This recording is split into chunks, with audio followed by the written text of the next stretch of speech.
The August sun bore down on the Wyoming desert with merciless intensity, turning the landscape into a shimmering hell of sand and sagebrush, and Amelia Crawford had walked perhaps 3 miles since her wagon wheel shattered, leaving her alone with nothing but the clothes on her back and the growing certainty that she would die out here.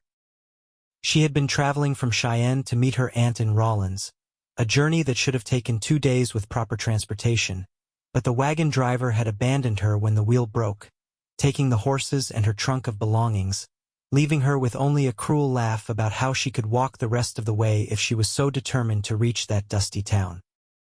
The year was 1882, and women traveling alone faced dangers enough without being left stranded in the August heat. But Amelia had learned long ago that the world showed little mercy to those who did not fit its narrow definitions of acceptable. Her fuller figure, which her mother had always called healthy and her father had defended with fierce pride, had made her the target of cruel jokes and casual dismissals throughout her 22 years of life. The wagon driver had made his feelings clear from the start, complaining about the weight, making snide comments about how much space she occupied on the bench seat, and finally using the broken wheel as an excuse to rid himself of what he clearly viewed as an inconvenient burden.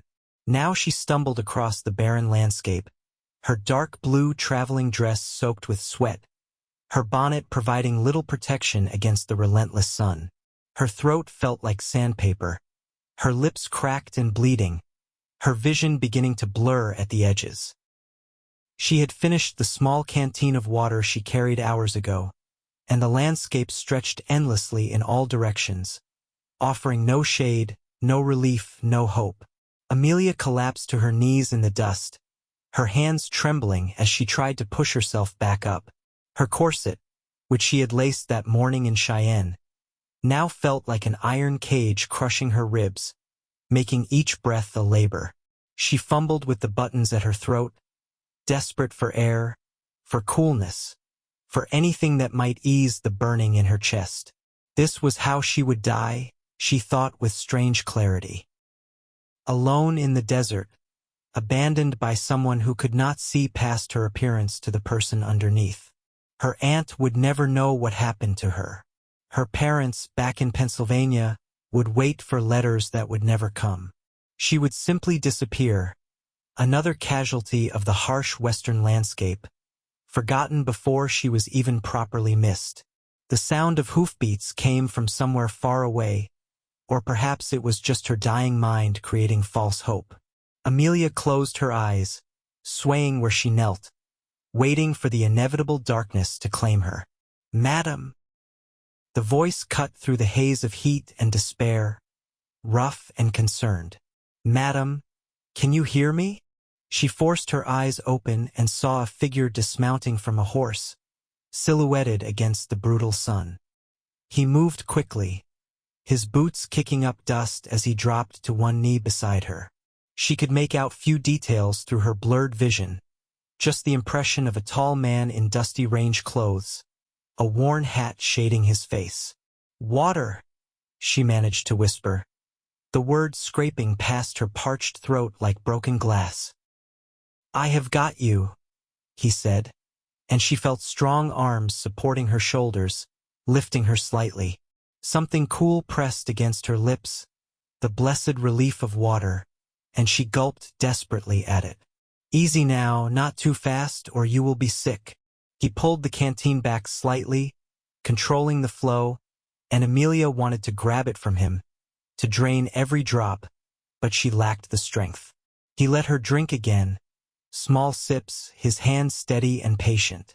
"Drink it all," he said firmly, pressing the canteen back to her lips. "Town's close. I can get more in Rawlins." The name of her destination sparked something in her fogging consciousness. "Rawlins?" she repeated weakly. "About 5 miles northwest," he confirmed. "What are you doing out here alone? Where is your wagon?" "Broken wheel," she managed between sips of water. "Driver left me." She heard him curse softly, a string of words that would have scandalized her mother, but which she found oddly comforting in their honest anger. What kind of man leaves a woman stranded in the desert? The kind who thinks I am not worth the trouble, Amelia said, and despite everything, despite the heat and the fear and the near-death experience, she felt tears prick at her eyes. Whether they came from relief or humiliation, she could not say. The cowboy helped her drink more water, true to his word, encouraging her to empty the canteen. As the liquid brought her back from the edge of heat exhaustion, her vision began to clear, and she could finally see the face of her rescuer. He looked to be perhaps 25 or 26, with sun-bronzed skin, strong features weathered by outdoor work, and eyes the color of weathered denim. Dark hair curled slightly at the edges of his hat, and dust covered his clothes, suggesting he had been riding for some time. "Can you stand?" he asked, his voice gentler now. "My horse can carry us both to town, but I need to get you up." Amelia nodded, though she was not certain her legs would support her. The cowboy moved with practiced efficiency, helping her to her feet, his hands respectful but firm on her arms. She swayed, and he steadied her, waiting until she had found her balance. "I am going to lift you onto the horse," he explained. "It might not be dignified, but it is the fastest way to get you to safety." She nodded her understanding, past caring about dignity. Survival mattered more than propriety, and this stranger had already saved her life. He lifted her with surprising ease, as though her weight meant nothing to him, settling her onto the saddle before swinging up behind her. His arms came around her to grasp the reins, creating a secure pocket where she could rest.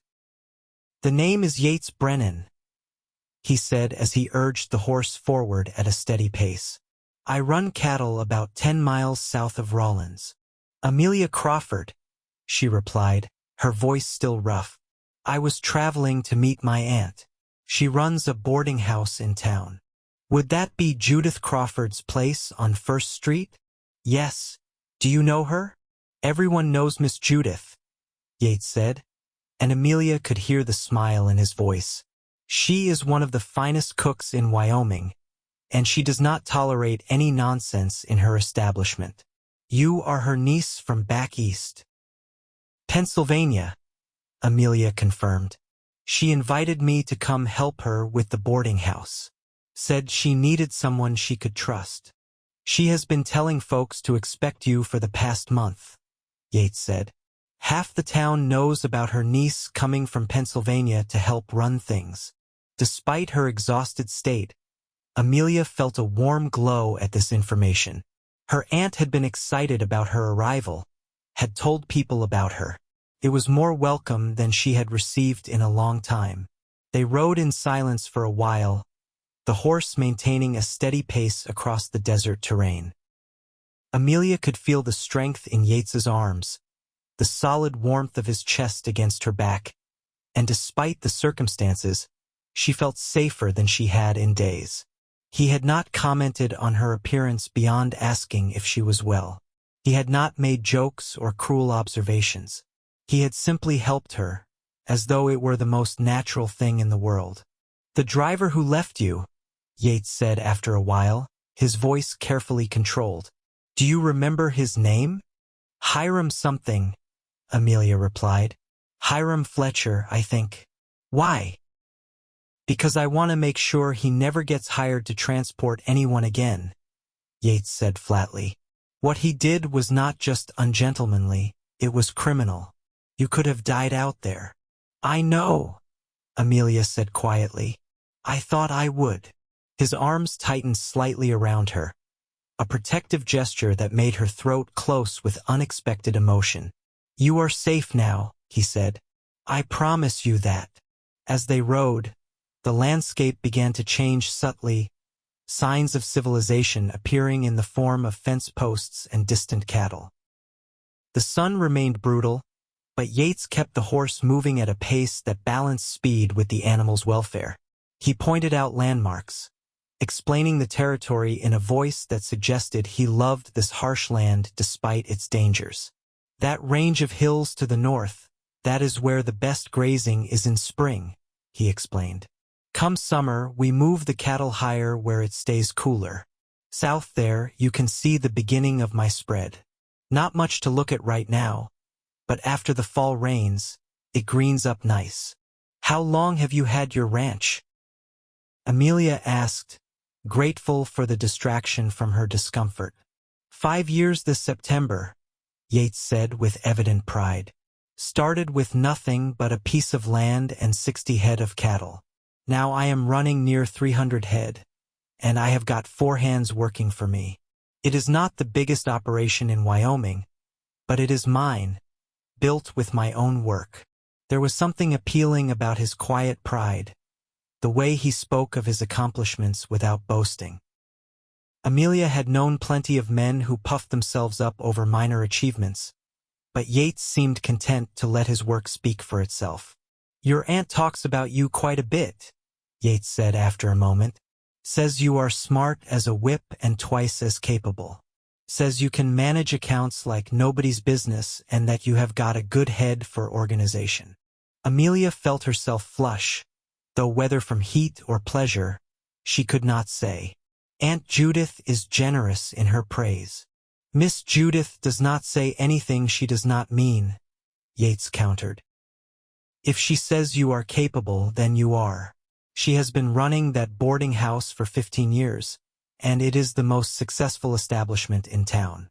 She knows quality when she sees it. The compliment, coming from the stranger who had saved her life, meant more than Amelia wanted to admit. She found herself relaxing against him, trusting his strength to keep her upright as exhaustion pulled at her. We are almost there, Yates said gently. You can see the edge of town just ahead. Amelia forced her eyes open and saw buildings rising from the desert, the blessed sight of civilization. Rawlins was not a large town, but after hours of empty landscape, it looked like paradise. Wood frame buildings lined dirt streets, and she could see people moving about their business, horses tied to hitching posts, the familiar signs of human habitation. Yates guided the horse down the main street, and Amelia noticed people stopping to stare. She must look a fright, she thought, her dress filthy and sweat-stained, her hair falling loose from its pins, slumped against a cowboy on his horse. The gossips would have a field day with this. First Street is just ahead, Yates said, apparently unconcerned with the attention they were drawing. The blue house with the white trim, that is Miss Judith's place.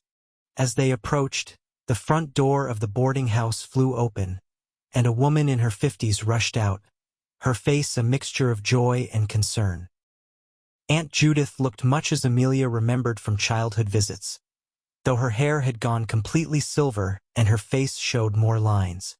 She wore a practical calico dress and an apron, and her eyes, the same hazel as Amelia's own, widened as she took in the scene. Amelia! Judith cried, hurrying down the porch steps. Oh, my dear girl, what happened? Yates dismounted and carefully helped Amelia down, supporting her as her legs threatened to buckle. Judith was there instantly, her strong arms replacing Yates's, her hands checking for injuries with practiced efficiency. She was stranded in the desert, Yates explained. The wagon driver abandoned her when a wheel broke. I found her about 5 miles out, suffering from heat exhaustion. Judith's face darkened with fury. Hiram Fletcher, I will bet money on it. That no good excuse for a man. I knew better than to trust him when he said he would see you safely here. She needs water, rest, and probably a doctor to check her over, Yates continued. I gave her all the water I had, but she has been out in this heat for hours. Come inside, sweetheart, Judith said, guiding Amelia toward the house. Let us get you cleaned up and comfortable. Yates, help me get her inside. Between them, they got Amelia into the boarding house, which was blessedly cool and dim after the brutal brightness outside. Judith led them through a tidy parlor to a room on the first floor, obviously prepared for Amelia's arrival. A bed with a wedding ring quilt stood against one wall, and lace curtains filtered the sunlight at the windows. They settled Amelia on the bed, and Judith immediately began unpinning her niece's ruined bonnet and loosening the buttons at her throat. "Get Dr. Harmon," she ordered Yates. "Tell him it is urgent." "Yes, madam," Yates said, already moving toward the door. He paused, looking back at Amelia with concern clear in his eyes. "You are going to be all right, Miss Crawford. Your aunt will take good care of you." "Thank you," Amelia managed, meeting his gaze. "You saved my life, Mr. Brennan." Something passed between them in that moment, a connection forged in crisis but hinting at deeper possibilities. Then Yates nodded and was gone, his boots echoing on the wooden floor as he hurried to fetch the doctor. Judith worked quickly, helping Amelia out of her filthy dress and corset, sponging her skin with cool water, clucking her tongue over the sunburn on Amelia's face and neck. "That bastard Fletcher," she muttered. "Begging your pardon for the language, but there is no other word for a man who would do such a thing. And to think I paid him good money to see you safely here." "It does not matter now," Amelia said wearily. "I am here, and I am alive, thanks to Mr. Brennan." "Yates is a good man," Judith said firmly. "One of the best in this territory. He carved his ranch out of nothing through sheer determination and honest work. And he is not the type to leave someone in need, no matter who they are." Amelia heard the emphasis on those last words and understood what her aunt was not quite saying. Yates had helped her not despite her appearance but simply because she needed help. It was a novel experience, and one that left her feeling strangely vulnerable. Dr. Harmon arrived within the hour, a gray-haired man with kind eyes and gentle hands. He examined Amelia thoroughly, asking questions about her symptoms, checking her heartbeat and breathing, peering into her eyes and down her throat. "You are lucky to be alive, young lady," he said finally. "Heat exhaustion can kill, and you were well on your way. Another hour or two in that sun, and we would be having a very different conversation. As it is, you need complete rest for the next few days. No exertion, plenty of fluids, and stay out of the heat. Your body has been through a severe shock." "I will make sure she follows your orders," Judith promised. The doctor left medicine for fever and instructions for care, refusing payment with a wave of his hand. "Yates already took care of it," he said. "Told me to spare no expense in making sure you received the best treatment." After he left, Amelia lay in the comfortable bed, sipping cool water and trying to process everything that had happened. 12 hours ago, she had been in Cheyenne, nervous but excited about her new life in Rawlins. Now she had nearly died, been rescued by a stranger, and was finally safe in her aunt's house. It felt surreal, like something from the dime novels she had read as a girl. "Rest now," Judith said, smoothing the hair back from Amelia's forehead with a tender gesture. "We can talk more when you are feeling stronger. I am just so grateful you are here and safe." Amelia slept through the rest of that day and all through the night, her body demanding recovery. When she woke the next morning, bright sunlight filtered through the lace curtains, and the smell of coffee and bacon wafted from somewhere in the house. Her throat still felt raw, and her skin burned with sunburn, but the crushing exhaustion had lifted. Judith appeared in the doorway almost immediately, as though she had been listening for sounds of waking. "How are you feeling, sweetheart?" "Much better," Amelia said, and found it was true. "Hungry." "That is a good sign," Judith said with satisfaction. "Let me bring you some breakfast, and then we can talk properly."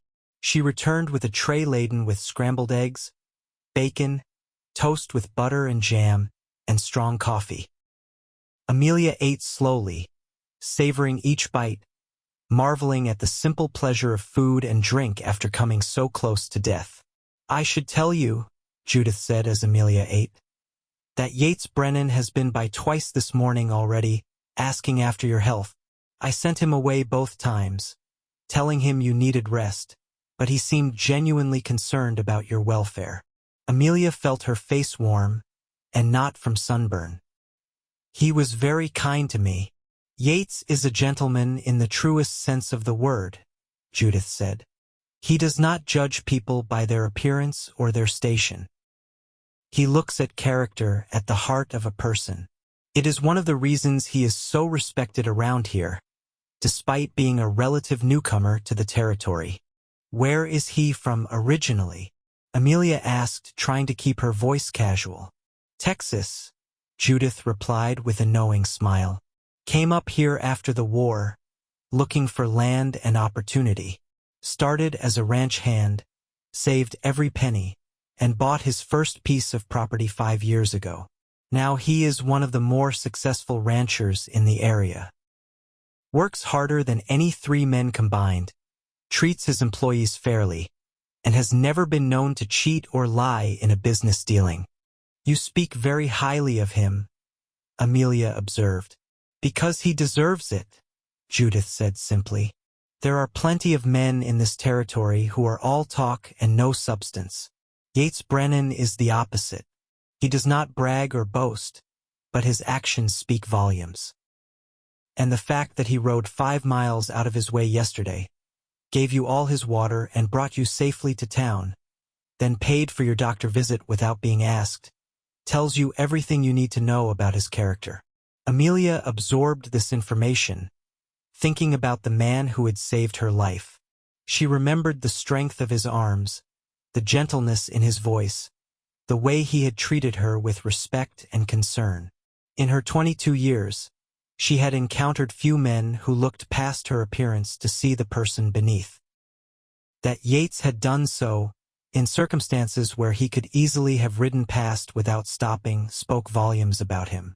Over the next 3 days, as Amelia recovered her strength, she learned the rhythms of her aunt's boarding house.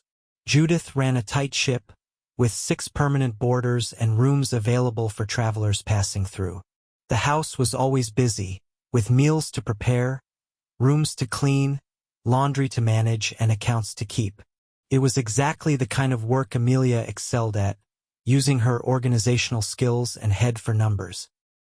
Yates continued to stop by daily, though he never stayed long or imposed on Amelia's recovery time. He would speak with Judith, inquire politely after Amelia's health, and then leave. Sometimes he brought small gifts, fresh vegetables from a neighboring farm, a book he thought she might enjoy, a jar of honey from a local beekeeper. They were thoughtful gestures, never ostentatious, but they spoke of genuine care. On the 4th day after her arrival, Amelia finally felt strong enough to leave her room and help with the boarding house duties. She dressed carefully in a simple gray dress that had belonged to her aunt and had been altered to fit her, pinned her hair up neatly, and ventured into the dining room where breakfast was being served.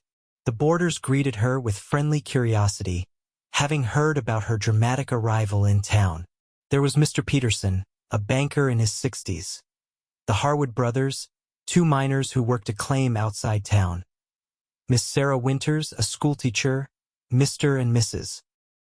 Quinn, a young couple who had recently moved to Rawlins to open a dry goods store, and old Captain Briggs, a retired Army officer who spent his days playing chess and telling stories of frontier campaigns.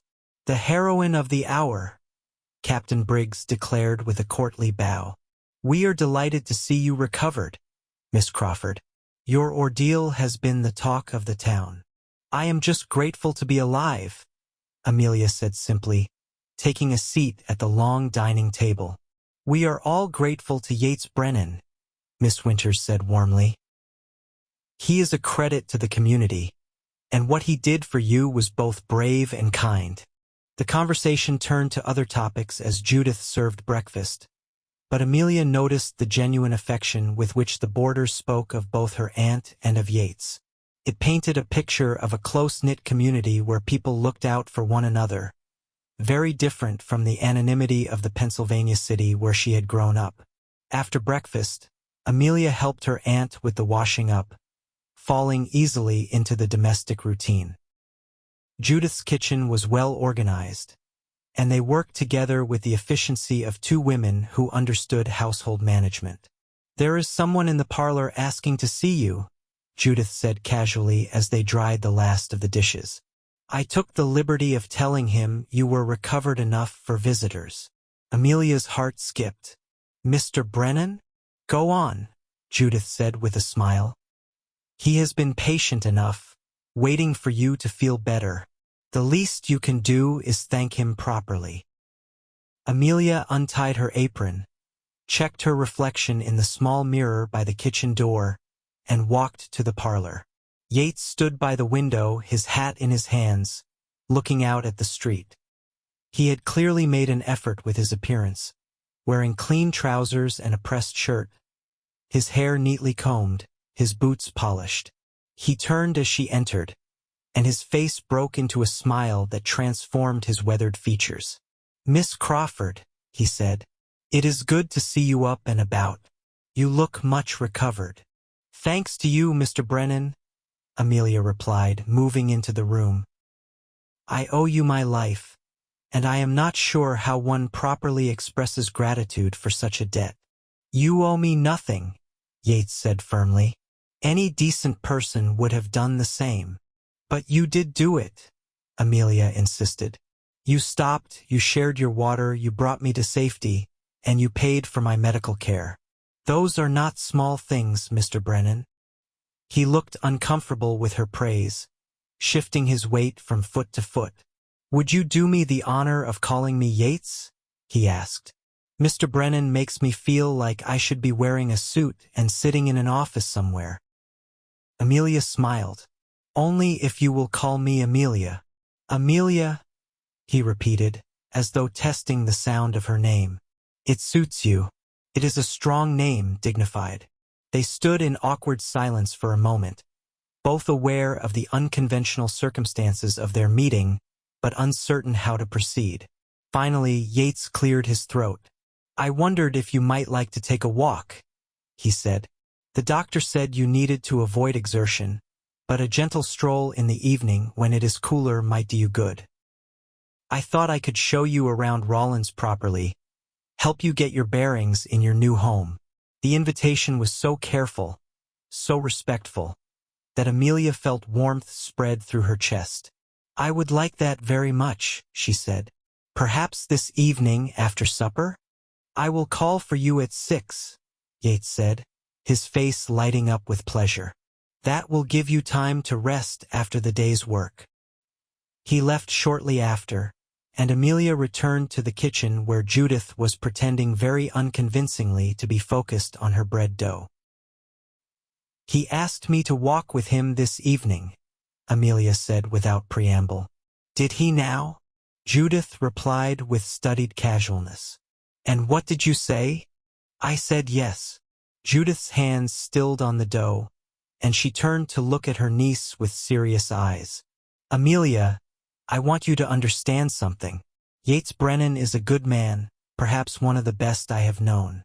But if you are not interested in him that way, if you see his attention as simply the kindness of a rescuer, you need to make that clear to him. I would not want to see him hurt, and I suspect his feelings are already more engaged than he might admit." Amelia considered her aunt's words carefully. Was she interested in Yates? She barely knew him, and yet she found herself thinking about him constantly, replaying their brief interactions, remembering the safety she had felt in his arms during that desperate ride to town. He had looked at her with respect and concern, not with the judgment or dismissal she had grown so accustomed to. "I do not know what I feel yet," Amelia admitted, "but I know I want to find out. He is different from any man I have ever met." Judith nodded slowly. "Then take your time, get to know him, and be honest with him and with yourself. But be careful with his heart, sweetheart. Some men might play games with affection, but Yates is not that sort. What he feels deeply." That evening, Amelia dressed in her one good dress, a dove-gray silk that her mother had made for her before she left Pennsylvania. It fit her well, flattering her figure without attempting to hide it, and she felt almost pretty as she pinned her hair up and added a simple cameo brooch at her throat. Yates arrived promptly at 6, and the look in his eyes when he saw her made Amelia's breath catch. It was not the leering appreciation she had sometimes seen from men, nor the quick dismissal that was more common. It was something warmer, something that suggested he saw her as someone beautiful and valued. "You look lovely," he said simply, offering her his arm. They walked through Rawlins as the evening cooled, Yates pointing out the various establishments and explaining the town's history.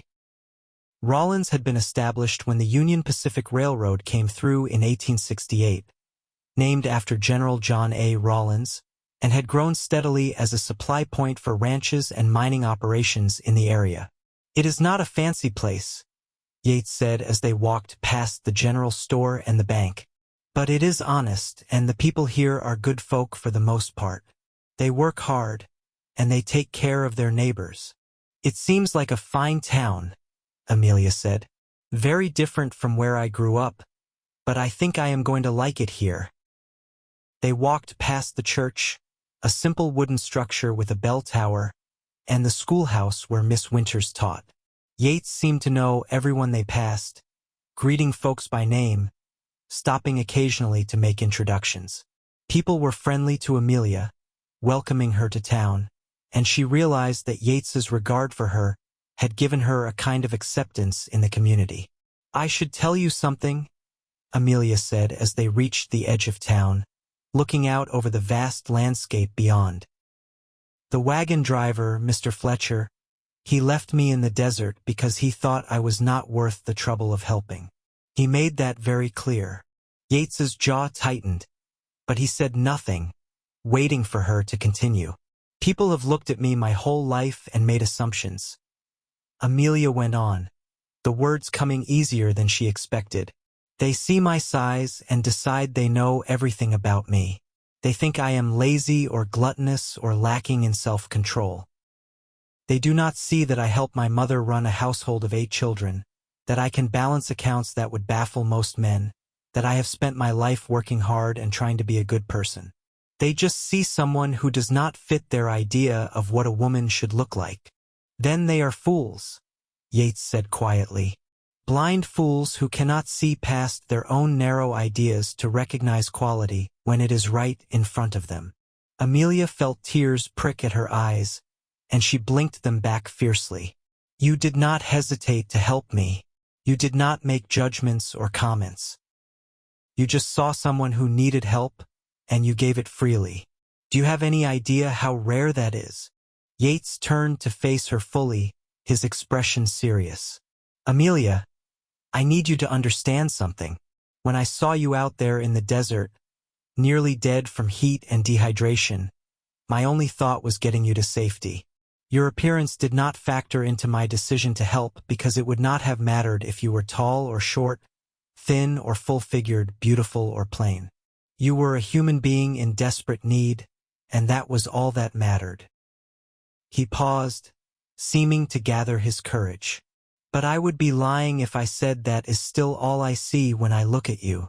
Over these past few days, I have come to know you a little. I have heard your aunt talk about your intelligence and capabilities. I have seen the way you carry yourself with dignity despite what you have been through. I have noticed the kindness in your eyes and the strength in your spirit. And yes, I have noticed that you are a beautiful woman, because you are, and any man who cannot see that is a fool." Amelia stared at him, hardly daring to believe what she was hearing. "You think I am beautiful? I know you are," Yates said firmly, "and I hope you will give me the chance to prove to you that not all men are blind idiots like Hiram Fletcher. I would very much like to court you properly, if you would allow it." The world seemed to narrow down to just the two of them, standing at the edge of town as the sun painted the sky in shades of gold and pink. Amelia felt her heart hammering in her chest, felt the weight of possibility hanging in the air between them. "I would like that," she said softly.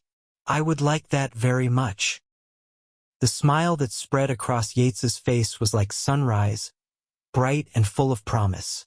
"Then may I call on you tomorrow evening? Perhaps we could take another walk, or sit on your aunt's porch and talk." I want to know everything about you, Amelia Crawford.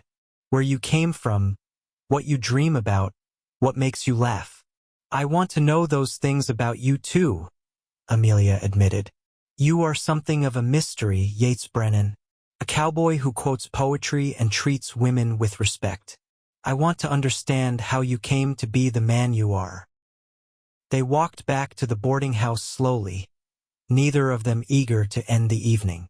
Yates told her about his ranch, about the cattle drives and the hard work of building something from nothing. Amelia told him about her family in Pennsylvania, about her 7 younger siblings, and her parents who had encouraged her to seek opportunity in the West. They sound like good people, Yates said. They must miss you terribly. I miss them too, Amelia admitted. But I needed to find my own path, you know? In Pennsylvania, I was always going to be the oldest Crawford girl, the one who did not quite fit society's expectations. Here, I have a chance to be just Amelia, to prove myself on my own merits. You do not have to prove anything to anyone, Yates said. You are enough exactly as you are. They reached the boarding house too soon, and Yates walked Amelia to the porch, his hand gentle at her elbow. He looked like he wanted to say more, but instead, he simply tipped his hat and promised to return the next evening. Amelia watched him walk away, her heart fuller than it had been in years. Inside, Judith was waiting with barely concealed curiosity. Well, her aunt demanded. How was it? He asked to court me, Amelia said, still slightly dazed by the turn her life had taken. And I said yes. Judith whooped with joy, pulling her niece into a fierce hug. I knew it. From the moment he brought you to the house, I could see something special between you. Oh, Amelia, I am so happy for you. It is early days yet, Amelia cautioned, but she could not keep the smile from her face. We barely know each other. Then you will take the time to know each other properly, Judith said practically. Courtships exist for a reason. You will learn his character and he will learn yours, and if you suit each other well, then we will plan a wedding. And if you do not suit, you will have learned valuable things about what you want in a partner. Over the following weeks, Amelia and Yates saw each other nearly every day. He would call in the evenings after his ranch work was done, and they would walk or sit on the porch, talking for hours about everything and nothing. Amelia learned about his childhood in Texas, about the parents he had lost to fever when he was 16, about the hard years working as a ranch hand before he saved enough to buy his own land. Yates learned about Amelia's love of books and numbers, about her dreams of building something meaningful, about the pain of growing up different and the strength she had developed because of it. They talked about politics and philosophy, about the future of the West and the changes coming with the railroad, about small things like favorite foods and childhood memories. Amelia also began to meet Yates's ranch hands. For cowboys who worked his land and treated their boss with evident respect and affection. There was Tommy Barnes, barely 20 and full of enthusiasm. Marcus Webb, a former slave who had come west after the war seeking freedom and opportunity. Carlos Menendez, who had grown up on a ranch in Texas and knew cattle like most men knew their own names. And old Pete Wilson, who at 50 was the eldest and served as the voice of experience. Boss talks about you constantly, Tommy told Amelia one day when Yates had brought her to see the ranch. Miss Amelia this and Miss Amelia that. Never seen him so happy.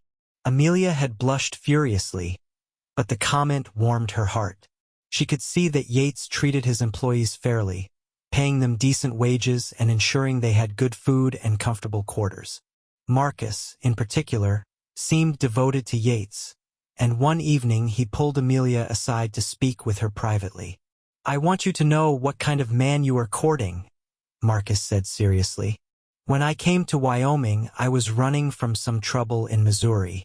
Men who did not like the idea of a freed slave making his own way. Yates hired me without asking questions, gave me honest work and fair pay, and when those men tracked me down, he stood with me against them. Could have gotten himself killed, but he did it anyway because he said no one was going to threaten his people on his land. The story only confirmed what Amelia already knew, that Yates was a man of genuine integrity. But hearing it from someone whose life he had protected added weight to that understanding. As summer faded into autumn, the courtship deepened into something more profound. Amelia found herself falling in love with Yates, with his quiet strength and his generous heart, with the way he looked at her like she was the most precious thing in the world.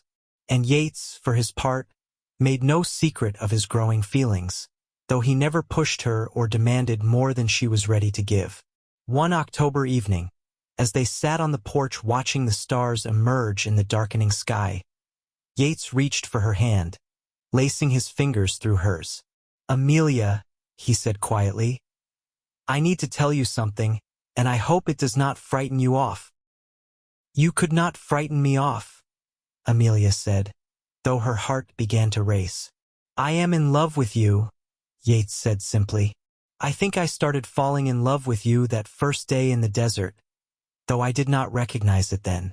But I know it now as surely as I know my own name. I love your intelligence and your strength. I love the way you laugh and the way you think.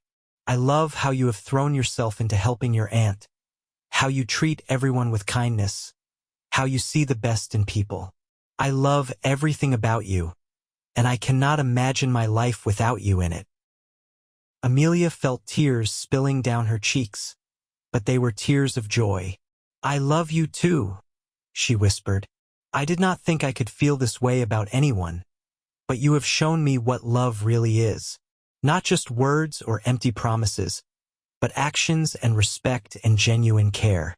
Yates cupped her face in his hands, his thumbs gently wiping away her tears. "May I kiss you?" "Please," Amelia breathed. The kiss was everything a first kiss should be, tender and sweet and full of promise. When they finally pulled apart, both of them were smiling, and Amelia rested her forehead against his, savoring the moment. "I want to marry you," Yates said. "I know we have only been courting for 2 months, and if you need more time, I understand. But I am certain of what I feel, and I want to spend my life with you." "Yes," Amelia said without hesitation. "Yes, I will marry you." Yates let out a whoop of joy that brought Judith running from the house, her face alight with hope. When she saw them embracing, both of them laughing and crying at the same time, she understood immediately. "Well, it is about time," Judith declared.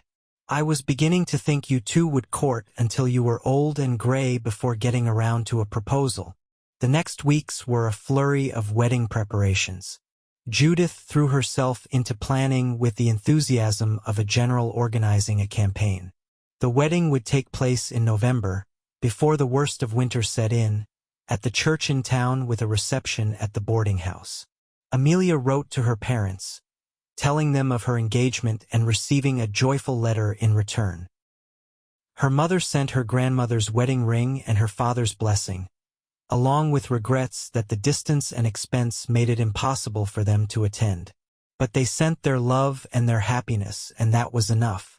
The town of Rawlins embraced the upcoming wedding with enthusiasm. The ladies of the church helped Amelia sew her wedding dress, a beautiful gown of cream silk with lace at the collar and cuffs. The general store owner donated ribbon and flowers for decorations. Even Captain Briggs offered to give Amelia away, since her father could not be there, an offer she accepted with gratitude. Yates spent the weeks preparing their home, adding rooms to his ranch house to make it suitable for a family. He built furniture with his own hands, carved beautiful details into the headboard of their bed, and planted a garden plot for Amelia to tend come spring. His excitement was palpable, and his ranch hands teased him mercilessly about being lovesick. The wedding day arrived cold and clear, the sky that brilliant blue that only happens in Wyoming in November. Amelia dressed in her wedding gown with Judith's help, her hands trembling slightly as she fastened her grandmother's ring on a chain around her neck, to be moved to her finger during the ceremony. "You are so beautiful," Judith said, tears in her eyes. Your mother would be so proud if she could see you now. I wish she could be here, Amelia said softly. She is here in spirit, Judith assured her. All of your family is. They love you and support you, and they are celebrating with you even from far away. The church was packed with people when Amelia arrived. It seemed half the town had turned out to witness the wedding. She walked down the aisle on Captain Briggs's arm, but her eyes were only for Yates, who stood at the altar looking handsome in a new suit, his eyes shining with love and pride. The ceremony was simple and heartfelt, traditional vows spoken with deep sincerity. When Yates slipped the wedding ring onto her finger, his hand was steady, his voice clear and strong. When the preacher pronounced them husband and wife, Yates kissed her with such tenderness that Amelia felt her heart might burst with happiness. The reception at the boarding house was a joyful celebration, with food and music and dancing that lasted well into the evening. Yates never left Amelia's side, his hand always at her waist or holding hers, as though he could not bear to be separated from her even for a moment. "Are you happy?" he asked as they danced together, swaying to a waltz played by the town's small orchestra. "Happier than I ever imagined possible," Amelia replied honestly. "A few months ago, I was stranded in the desert, certain I would die. Now I am married to the most wonderful man I have ever known. Feels like a dream." "It is real," Yates assured her. "And this is only the beginning. We have our whole lives ahead of us, Amelia. A lifetime of building something together, of facing whatever comes as a team." As the evening wound down, they prepared to leave for Yates's ranch, their new home. The guests lined up to throw rice and wish them well, and Judith hugged them both fiercely. "Take care of each other," she told them. "Love each other well, and build a good life together." "We will," Yates promised. "And thank you, Miss Judith, for everything, for raising such an amazing niece, and for welcoming me into your family." The ride to the ranch through the cold November night was magical. The stars brilliant overhead, the air crisp and clean. Yates had heated the house before leaving for the wedding, and it was warm and welcoming when they arrived. He carried Amelia over the threshold, both of them laughing at the tradition, and set her down gently in their new home. "Welcome home, Mrs. Brennan," he said softly.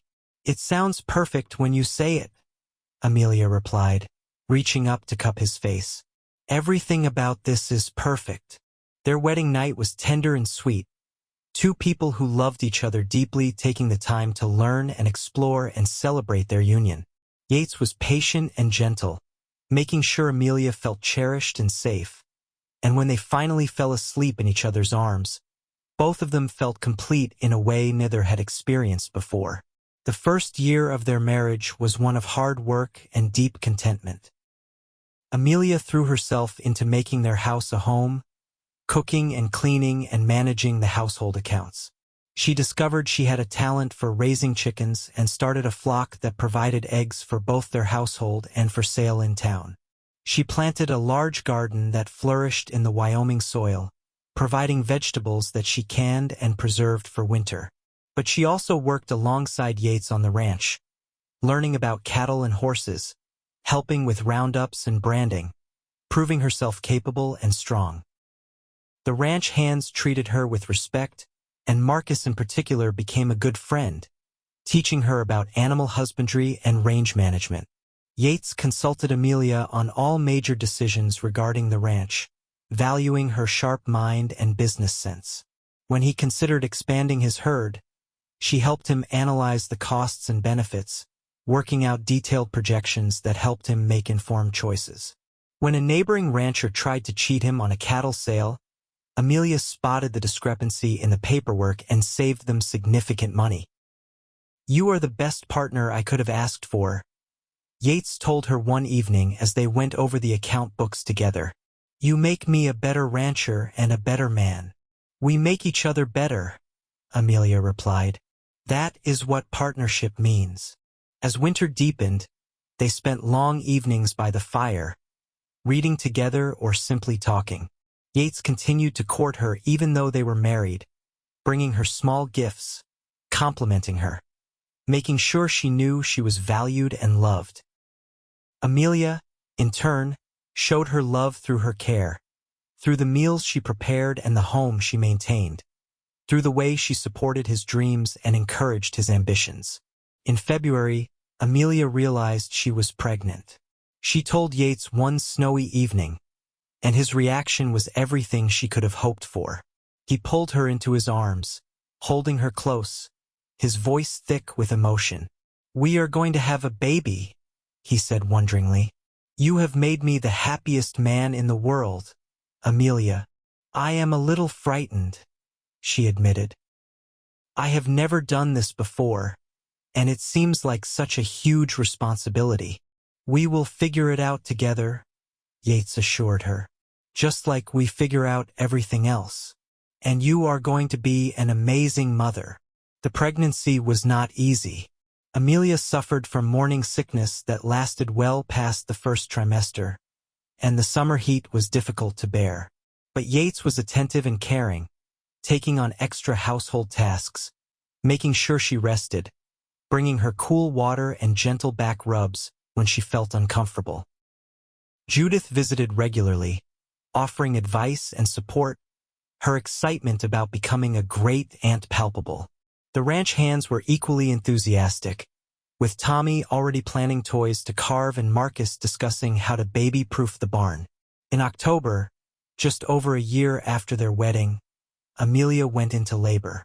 Judith and Dr. Harmon were both present, and Yates held his wife's hand through the long hours of labor, offering encouragement and love. When their son finally arrived, red-faced and squalling lustily, Yates had tears streaming down his face. "He is perfect," he said in wonder, carefully taking the tiny bundle from Dr. Harmon.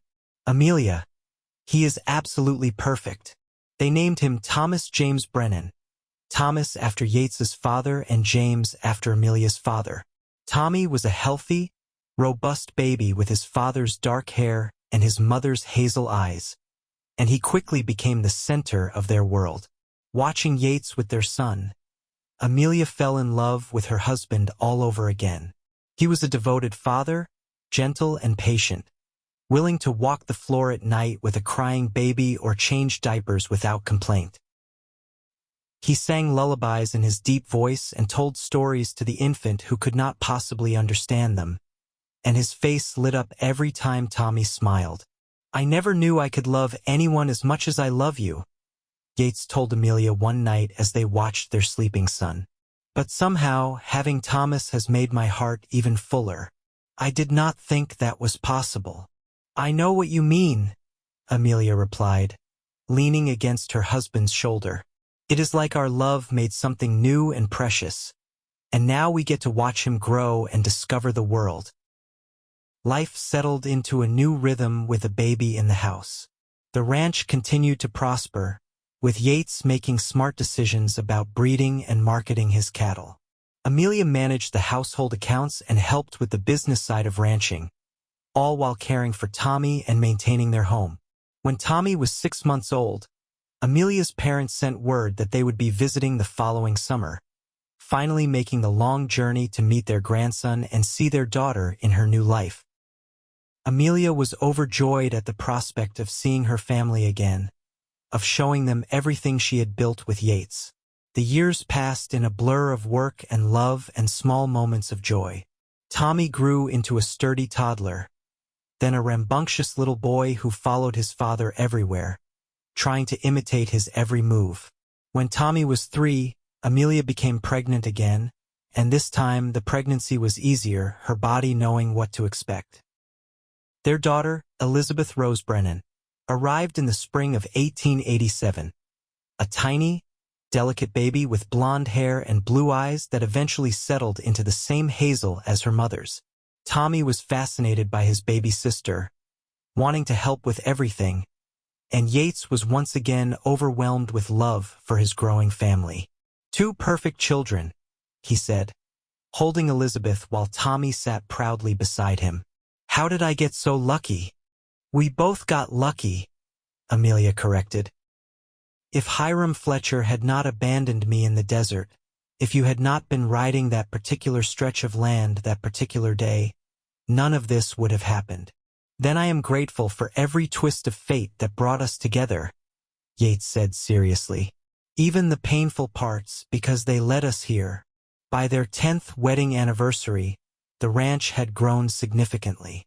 Yates now ran over 1,000 head of cattle and employed 8 ranch hands. They had expanded the house twice to accommodate their growing family and to add a proper office where Amelia managed the increasingly complex business operations. They were prosperous and respected in the community, known for their fair dealings and their generosity.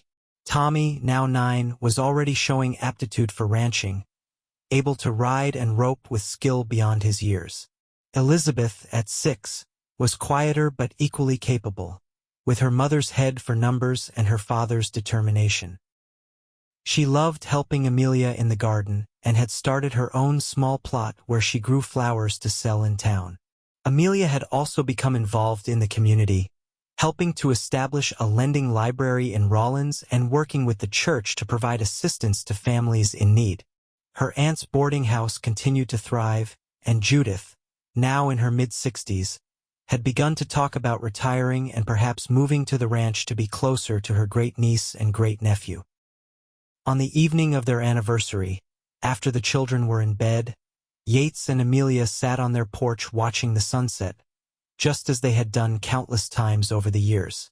"Do you ever think about that day in the desert?" Yates asked, his arm around her shoulders. "Sometimes," Amelia admitted. "Not with fear anymore, just with wonder at how one terrible moment led to so much happiness. I could have died out there, but instead I found you. I found this life, this family, this home." "I think about it too," Yates said. "About how easily I could have ridden a different route that day. About all the ways we might have missed each other. It makes me appreciate what we have even more. We have built something amazing," Amelia said, surveying their ranch, the land they had improved, the home they had created. "Not just in terms of property or success, but in terms of love and family and partnership. We have built a life that matters." "We have," Yates agreed, "and I would not change a single thing about it or about you. You are still the most beautiful, most capable, most amazing woman I have ever known. I fall more in love with you every single day." Amelia turned to kiss him, this man who had saved her life in more ways than one, who had seen her when others had looked away, who had loved her when others had dismissed her, who had built a life with her based on mutual respect and genuine partnership. "I love you," she said simply. "Thank you for sharing your canteen that day. Thank you for telling me the town was close. Thank you for every moment since. Thank you for drinking it all," Yates replied with a smile, referencing that first desperate encounter. "Thank you for trusting me. Thank you for building this life with me." As the stars began to emerge in the darkening sky, they sat together in comfortable silence, two people who had found each other in the most unlikely circumstances and had created something beautiful and lasting from that chance encounter. The years continued to unfold with the steady rhythm of ranch life. Tommy grew into a strong, capable young man who took on increasing responsibility for the cattle operations. He had his father's integrity and work ethic, and at 18, he was already being courted by several respectable families with marriageable daughters, though he insisted he was too busy with the ranch to think about such things yet. Elizabeth, at 15, had developed into a young woman of remarkable capability. She managed the ranch's financial records with her mother, had expanded the chicken operation into a profitable side business, and had started experimenting with breeding patterns to improve the quality of their flock. She was also courted by several young men, but like her brother, she was more interested in business and learning than in romance. "They will find the right people when the time comes," Yates said one evening when he and Amelia discussed their children's futures. "Just like we did." Judith had indeed moved to the ranch, taking over a wing of the house that Yates had built specifically for her. At 72, she was still sharp as a tack, helping with the grandchildren when needed and offering the wisdom of her years. She had sold the boarding house to Miss Winters, who ran it with similar efficiency and success. Marcus had married a widow from town, a warm woman named Clara who had 2 children from her first marriage. They lived in a house on the ranch property that Yates had helped them build, and Marcus had become Yates's unofficial second-in-command, managing day-to-day operations when Yates needed to focus on the business side of things. The ranch continued to prosper, weathering the occasional hard winter or drought through careful management and diversification. Yates had added horse breeding to their operations, and Amelia's chickens had become renowned throughout the territory for their size and egg production. They had become one of the most successful ranching operations in southern Wyoming, respected not just for their prosperity but for the way they treated their employees and contributed to the community. On their 20th wedding anniversary, the entire town of Rawlins turned out for a celebration at the ranch. Over 100 people gathered, including old friends, business associates, ranch hands past and present, and neighbors from miles around. There was food and music and dancing, and at one point Captain Briggs, now in his 80s but still spry, called for silence so he could make a toast. 20 years ago, I had the honor of giving away a beautiful young woman to a deserving young man, he said, his voice still strong. I have watched them build not just a successful ranch, but a true partnership based on love and respect. They have shown us all what marriage should be, what family should be, what community should be. To Yates and Amelia Brennan, may they have at least 20 more years of health and happiness together. As everyone raised their glasses and cheered, Amelia felt Yates's hand find hers, their fingers lacing together with the ease of long practice. She looked around at the life they had built, at their children and friends and the land they had nurtured, and felt profound gratitude for every moment that had led to this. Later that evening, after the guests had gone home and the children were settling the house back into order, Yates and Amelia walked out to the spot where they could see the stars most clearly, a small hilltop overlooking their property. 20 years, Amelia mused. It feels like both forever and no time at all. I know what you mean, Yates replied. Some days I still feel like that young cowboy who found a woman dying in the desert and knew his life was about to change. Do you ever regret it? Amelia asked, though she knew the answer. The changes, the responsibility, the way your life went in a completely different direction because you stopped to help me? Never, Yates said firmly. Not for a single second. You are my life, Amelia. You and the children and everything we have built together. This is exactly where I am supposed to be, doing exactly what I am supposed to be doing, with the only person I was ever meant to be with. I feel the same way, Amelia said softly. I used to think that my appearance would always define me, would always limit what I could do and who I could be. But you showed me that the right person sees beyond surfaces to the truth beneath. You loved me for who I am, not despite who I am, and that changed everything.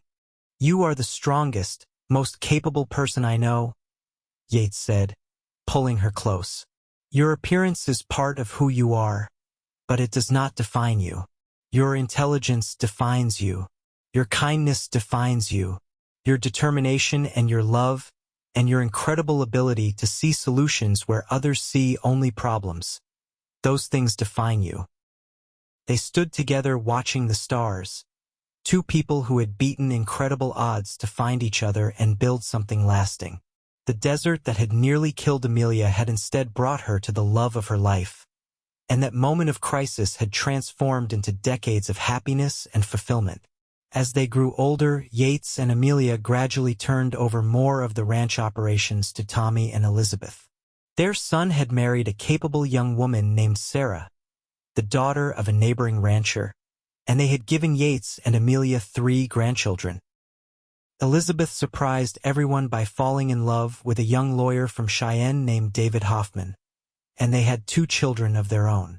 The ranch house expanded again to accommodate the growing family, with multiple generations living and working together in harmony. Yates, now in his 60s with silver threading through his dark hair, spent more time training his grandchildren in the ways of ranching, passing on the knowledge and skills he had developed over a lifetime of hard work. Amelia, her own hair now completely silver, focused on teaching her granddaughters the business skills they would need to thrive in an increasingly complex world. She was determined that all of her grandchildren, regardless of gender, would have the education and opportunities to pursue their dreams. Judith lived to the remarkable age of 85, passing peacefully in her sleep, surrounded by the family she loved. Her funeral was one of the largest Rawlins had ever seen, testament to the impact she had made on countless lives over her many years in the community. Marcus and Clara remained on the ranch, their children growing up alongside the Brennan children, the families intertwined in ways that transcended employment or obligation.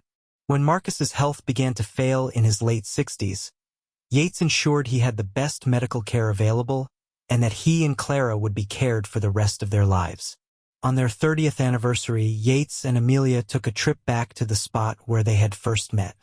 Tommy and Sarah ran the ranch for a week while Yates and Amelia rode out into the desert, retracing the route of that fateful day. "This was approximately where I was when I collapsed," Amelia said, looking around at the desolate landscape that had changed little in 3 decades. "I thought I was going to die here, and this was where I was riding when I saw you," Yates said, pointing to a ridge perhaps half a mile away. "I almost did not come this way. I was going to take the southern route, but something made me change my mind at the last minute." "Fate," Amelia said simply, "or providence, or whatever you want to call it. Something brought us together that day." They made camp that evening under the stars, just the two of them, reminiscing about their years together and dreaming about the years still to come.